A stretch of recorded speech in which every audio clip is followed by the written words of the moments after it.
Hello and welcome back to MoJo JoJo's Bizarre Adventure, the one and only Powerpuff Girls / JoJo's Bizarre Adventure recap and discussion podcast. I'm Raven. And I'm Alison. Today we are making our way back over to the JoJo side of things. We're going to be talking about the first half of Stardust Crusaders, and then we'll go to Season 3 PPG. But today the episodes we're going to be talking about are The Man Possessed by an Evil Spirit and Who Will Be the Judge. I don't believe there's any new news about anything. Well, actually, no. I remembered, and this is probably, I think this is technically leak, but this doll line, I believe it's called LOL Surprise or LOL OMG or something like that. They're supposed to maybe be making some Powerpuff Girls dolls, and I will be getting my hands on those if that's a real thing. Oh. Yeah. Well, do you have pictures, or they're just saying? I know I downloaded the thing. Okay, well, you don't have to show them to me, just that you could post them on the page or something. Yeah. If you haven't already. Yeah, I meant to do that. I've just been off, Facebook this week. So, yeah, I mean, whenever you're ready, you can start talking about the man possessed by an evil spirit. A ship pulls up a barnacle-covered wooden treasure chest with Dio on the golden lock. The men prepare to open it. It is locked from within. So then it kind of abruptly skips to a news report showing the boat empty with no sign of foul play. The box empty as well. Then we find Jotaro in jail, and his mother, Mrs. Cujo, is told of his crime, which was beating up some thugs and putting them in the hospital. She was afraid he'd done a murder. So they kind of go over some stuff. They say, his dad is a touring jazz musician, and then her name is Ollie, and they kind of, go on about, how she speaks Japanese so well. She's lived there for 20 years. She runs towards Jotaro, imagining him growing up from a little boy to a young man, and he calls her a bitch and to shut up. I mean, I think, granted, she did say his name over and over as she was running towards him. I could see that as being annoying. He calls her a bitch a lot, and then she just kind of, giggles about it. There are times when she is sort of annoying. He looks like he's, 35, sounds like he's 35, but apparently he's, he's 17. A teenage boy. Yeah. So it's just sort of annoying, how much she kind of babies him. Yes. But he could just be stop babying me and not calling her a bitch all the time. I don't know. Yeah. And also he has this huge, it's a ridiculously huge gold chain that's just on his shoulder or whatever. I don't know. Jotaro says he's staying in jail because he's possessed by an evil spirit that he barely has under control. The other prisoners freak out and confirm Jotaro has been possessed by an evil spirit, while Jotaro enjoys a beer that came out of nowhere. Jotaro also has manga and radio that he says the spirit gave to him. Jotaro demonstrates the evil spirit by grabbing one of the cops' guns with a third spirit arm and shoots himself in the head, only the spirit stops the bullet. He says the spirit bound itself to him a short time ago. Mrs. Cujo recalls that her father has strange powers, so she meets Dad at the airport, and he looks like a prospector or a cowboy about to shoot up the place. Plus, he's a giant compared to her. And I just noticed that they both wear similar red jewels. Yeah.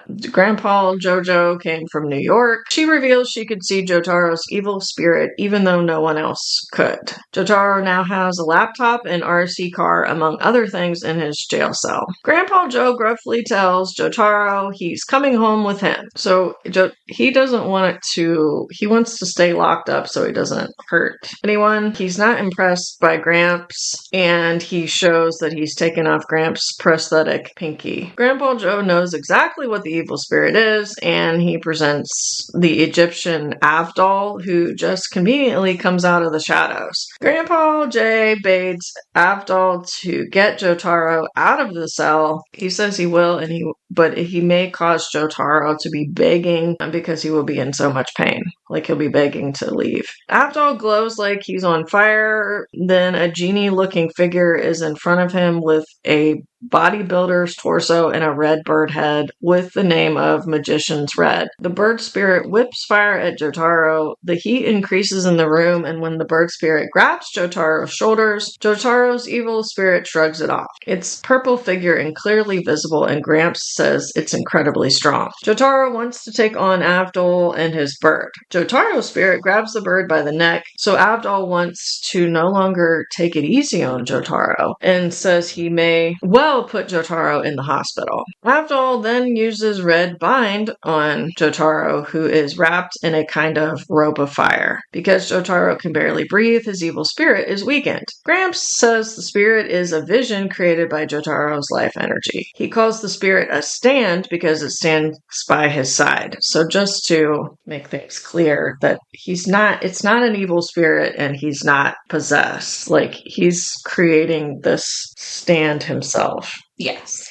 Jotaro still refuses to leave because he doesn't want to hurt anyone else and uses a table to break the toilet. I guess maybe to, cool himself down. I'm not sure what the toilet breaking was about. Yeah, he was, surrounded in fire, so... Jotaro's spirit bends the bars of the cell and uses bar pieces as shanks and is about to attack Avdol when he turns and walks away and says he got Jotaro to leave his cell like Mr. Joestar wanted. Then all four go to a coffee shop. I don't know why they didn't just go home, why they wanted to have this crazy conversation at a coffee shop. Yeah, in a public space. Holly is all sweet and loves on Jotaro, and he calls her an annoying bitch, even though she got him probably the only person who could help him. Instead of explaining about the spirit, Gramps pulls out pics of the box pulled out of the ocean 4 years ago. This is the same box that was on the boat when Jotaro's great-grandpa died, and they are searching for who had been in the box. Gramps says it is Dio, who has been at the bottom of the ocean for 100 years, and it is their fate to fight him. I said here that Gramps' bangs are a crime. They are pretty bad.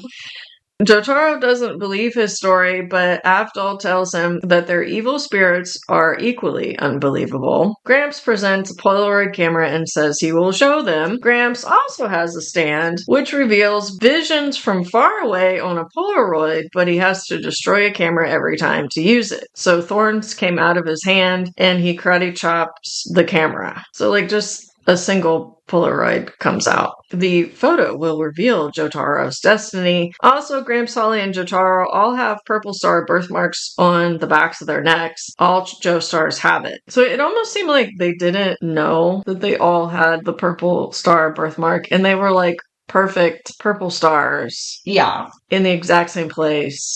But it's none of them have ever discussed this before, somehow. Yeah.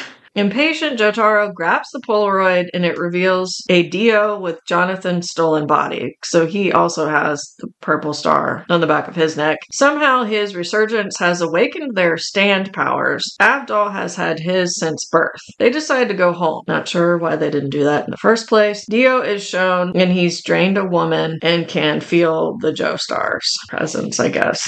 But if he was brought up 4 years ago, I get Gramps also had a stand, but it seems like Jotaro was just experiencing this stand. It doesn't seem like it's been the last 4 years. Seems like it's been a recent development. So I'm not totally understanding. Yeah, I think even Joseph said he's only had his stand for about a year. So I don't get making it 4 years ago and all that jazz. Seems like it would make more sense if it was a month ago or something. Yeah. I don't know if maybe if Araki did that, it'd be he's had time to do all this shit because he's been out for 4 years. I don't even know if we don't totally know what he's up to, Dio. Yeah. But it kind of seemed like he just got out or something. I don't know. Maybe we'll find out the extent of what he's been up to, but...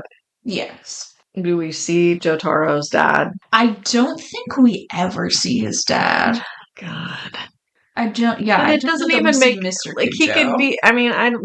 There's a certain reason why it's set in Japan, but there's no reason for it to be set in Japan, in my opinion. It's fine. I'm fine with Japan, and their house is neat and everything, even though Gramps does not like At one point, it's described as a huge house, but then at another point, he says that it's cramped. So I'm just like, okay, whatever.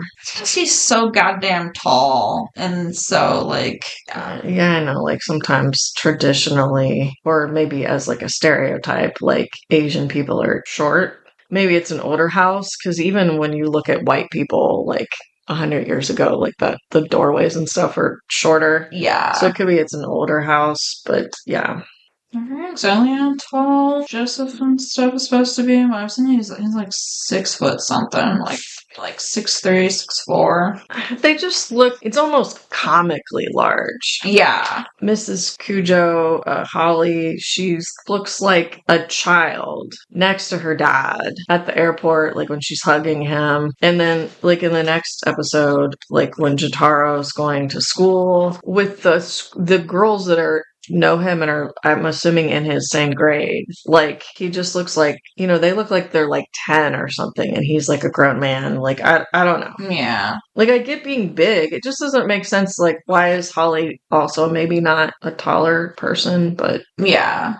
His stand with the camera was goofy as fuck. I'm sorry. Yeah, I feel like it is a bit excessive that he has to bust something every time he uses it and then he only gets a picture. Okay, like what use is it? And if every time it just reveals Dio with, for some reason, shirtless with the tattoo on the back of his neck, why didn't he just save the Polaroid from the last time? Why does he have to destroy another camera? I don't know. To show the exact, like, where are the other, like, he should have had the other photos. Like, see, I did this. This is the 6th time I've done this. And it reveals the same thing. I don't know if he's just still, like, trying to, like, hammer in how, like, the stands work and do different shit to Jotaro, or, like... I mean, I know he wanted to demonstrate his ability, but... Yeah. I did like the Jotaro stand kind of like just bringing him. I'm assuming it's stuff that he wanted himself. Yeah. Because he is in control of it even though he doesn't realize it. Yeah, like subconsciously. He's like, I could really go for some manga right now. And so it's like, you know what? I'll get him some manga. But it's kind of like, yeah, if I'm not going to be able to leave this jail cell, like I'm going to make it nice. I guess like Dio taking, is it Jonathan's? Yes, Jonathan's body. Jonathan's body makes some sense. Yeah. I don't really want to see Dio back, though. Yeah, I kind of thought you would not enjoy that, so I especially kept that one under lock as a spoiler. And, I mean, so far, these characters there's no one where I'm like, oh, like I guess they're kind of interesting, but they're kind of, Holly's pretty annoying, and I hate to say that about a woman, but just the way she's made is not. I mean, she did bring her dad there, and he did know what to do. So yeah, that part, and I mean, she's trying to be like a good mom, but she's kind of written annoyingly. And then for some reason, Grandpa JoJo, even though when he was younger, did some funny shit, he's just a grumpy turd now. Jotaro is also very unlikable. Yeah, he's my least favorite JoJo. At this point. Yeah. He just, I'm not sure. I think later on he does call himself like a bastard in another episode, that he does a lot of shitty stuff. I feel like there needs to be something that we like about them other than that they have powers and are kind of very sure of themselves. Like, I'm not sure why we're supposed to like them. I don't know if like Araki's just like, well, I made the last JoJo so fun and silly. This one, he's got to be just like stoic asshole. There was like a little comedy in there with how the cops were reacting and then the prisoners, but the other prisoners in with Jotaro. But other than that, it's the main characters seem to have like no senses of humor whatsoever. Not so far. And I do like, I mean, I guess if you thought that you defeated everyone, I could see not explaining all this stuff to Jotaro and maybe even like Holly if you didn't need to. Because you thought you killed all the Pillarmen and stuff, and then you thought Dio had been killed. Yeah.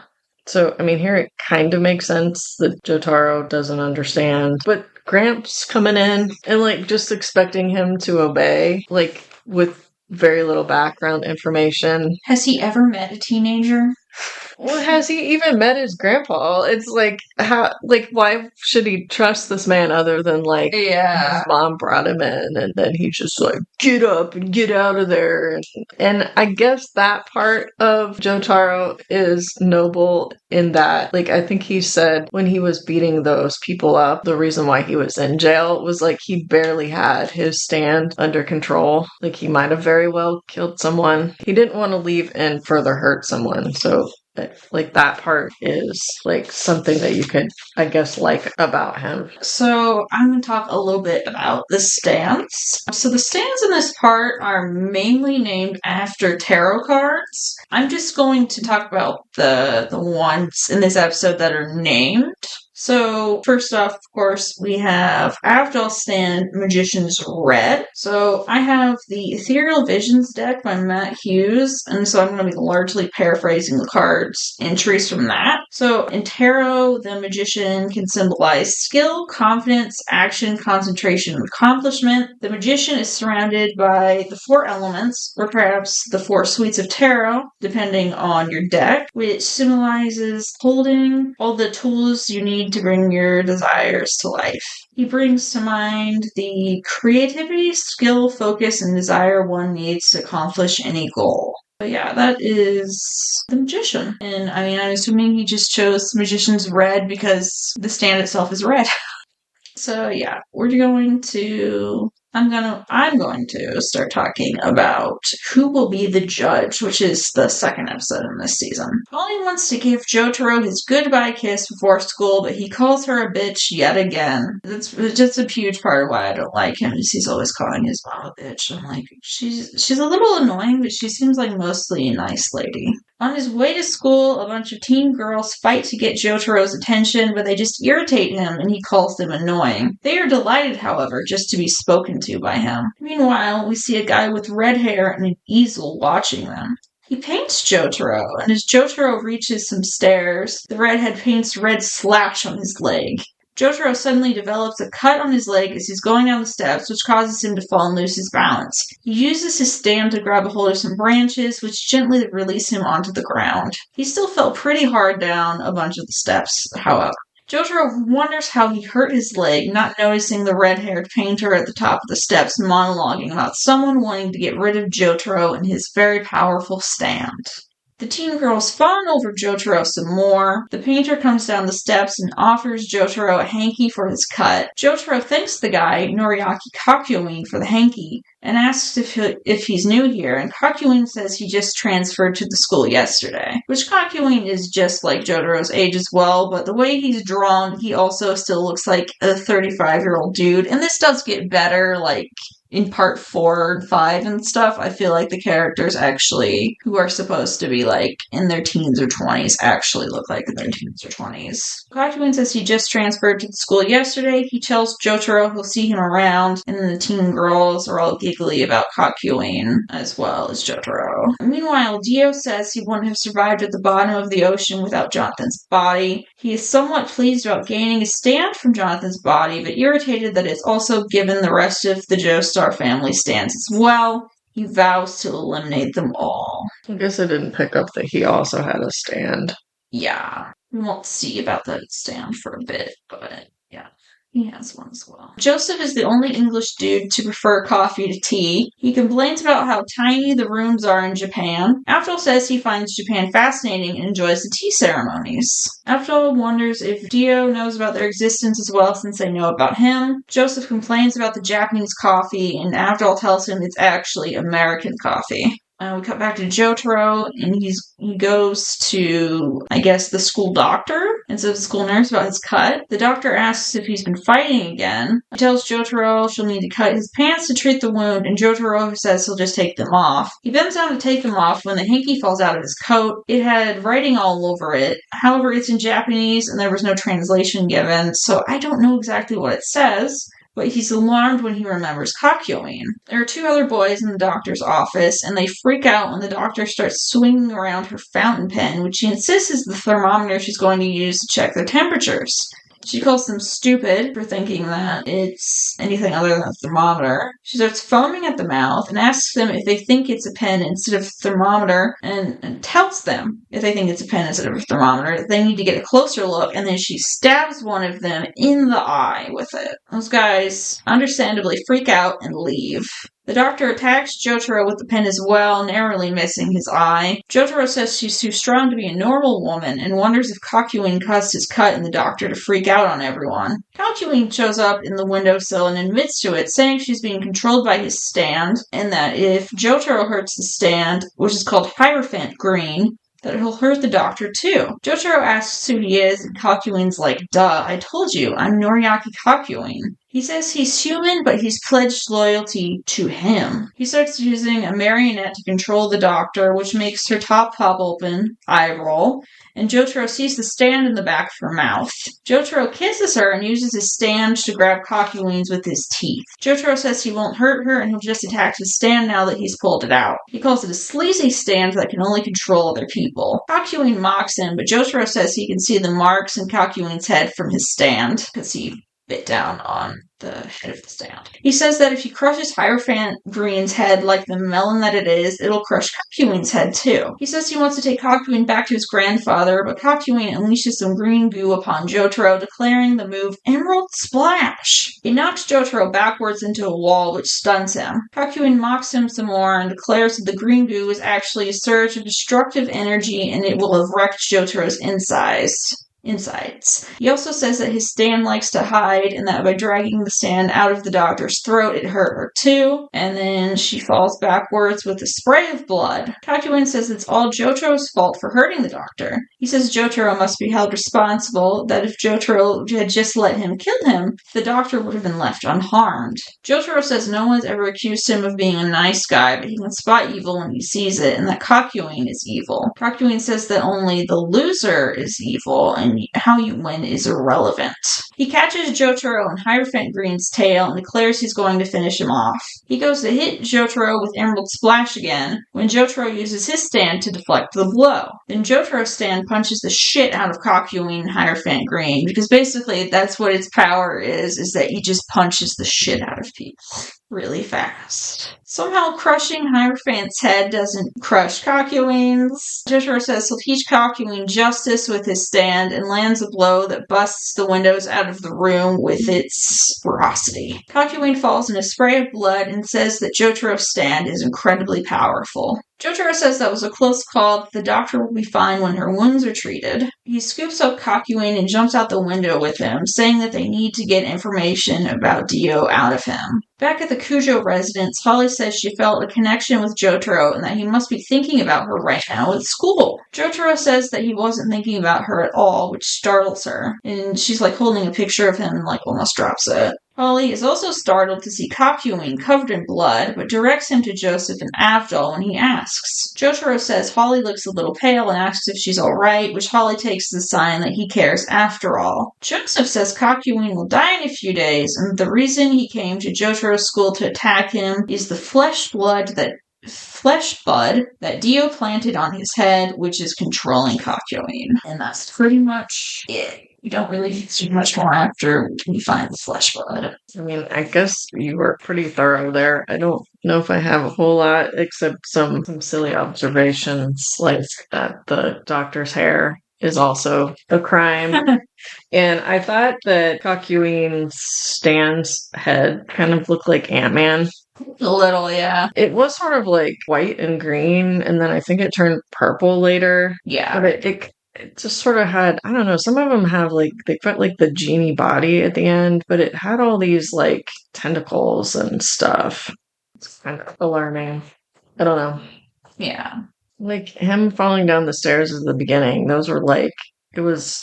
Those were some steep fucking steps. A huge set of concrete stairs. Yeah. Again, all the boys look like men, even the ones that were in the infirmary. They just look like work, they were in work overall type things, not overalls, but just bodysuits. They just look like they were. I might supposed to be a school uniform. I guess, but how come Jotaro is not in the uniform? I mean, he is, but he's like blinged it out or whatever, and then he has his like hat that like blends into his hair or whatever the fuck. Like, he's wearing the same outfit that he was wearing in jail. I'm gonna beat up those guys after school or something before he had time to change. I kind of figured, like, Kakuin was dead there. I know he did, like, say something before he, like, collapsed, but it was, like, a lot of blood. And also Yes. the doctor. I thought the doctor was going to be dead. Again, a lot of blood, but apparently, supposedly she'll survive. Anime logic is wild sometimes. Kakuin's logic that only the loser is evil is really jumping through some hoops there to get to that explanation. Yeah, I feel like he was trying to go through like the like history is written by the victors type thing, but he took another step with that. It's like you're only evil if you get your ass beat. Yeah, I'm not sure how that makes you evil. It may be like, I could see him saying like, well, you suck because you got defeated. Yeah. But not that you were defeated because you were evil or whatever. But like, I don't.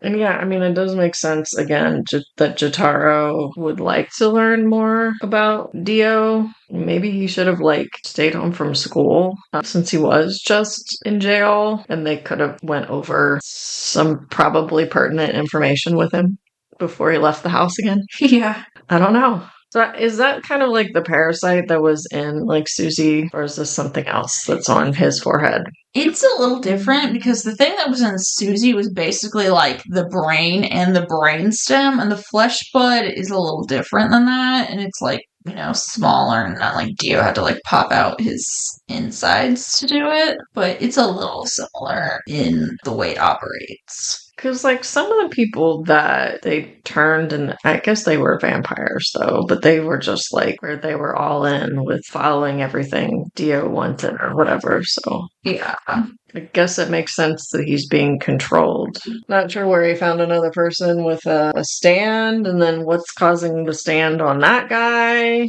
Does it sort of seem like it was a Joestar exclusive?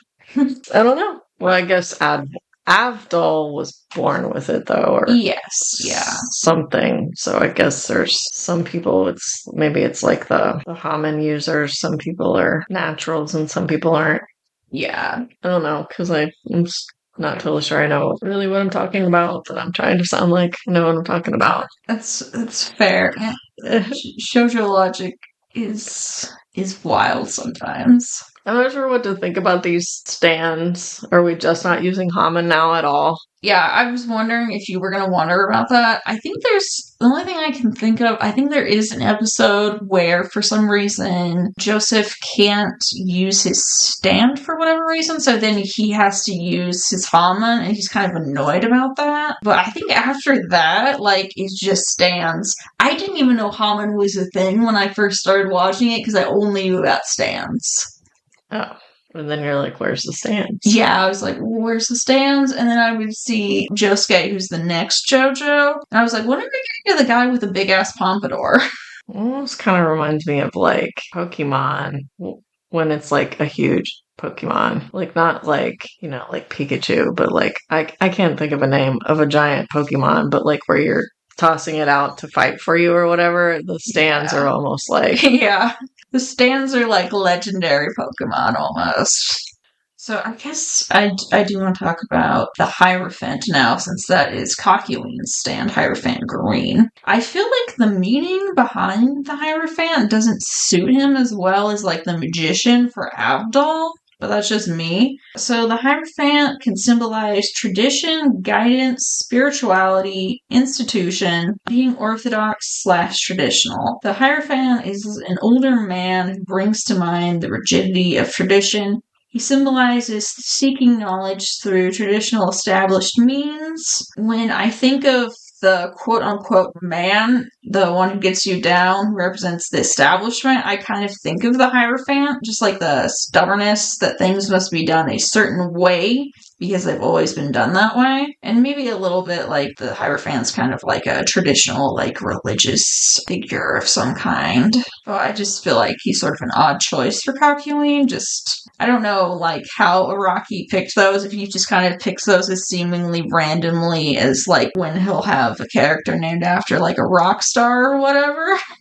Yeah, maybe he just liked the sound. Because I feel like that's how he chose, like, the rock stars. He liked how the names sounded, possibly. That's just my, I guess, headcanon or whatever. But that the Hierophant sounded neat. It's kind of almost like elephant or Hiero. It is a fun word. Glyphic and elephant put together or something. Yeah. Yeah, the magician, I guess, makes a little more sense. You don't have to tell me what it is, but does Jotaro, does he eventually name his, or does he find out its name? Yeah, he names his. Okay. Yeah, and we learned Joseph's stand name too. I thought they had mentioned it in the episode, but when we rewatched it, I realized no, so then I just like skipped that part in my notes. And they're also some sort of tarot card. Yes. Yeah, most of the stands, I mean, he runs out of tarot cards eventually, so he does go back to like the musical references for shit. Oh my god.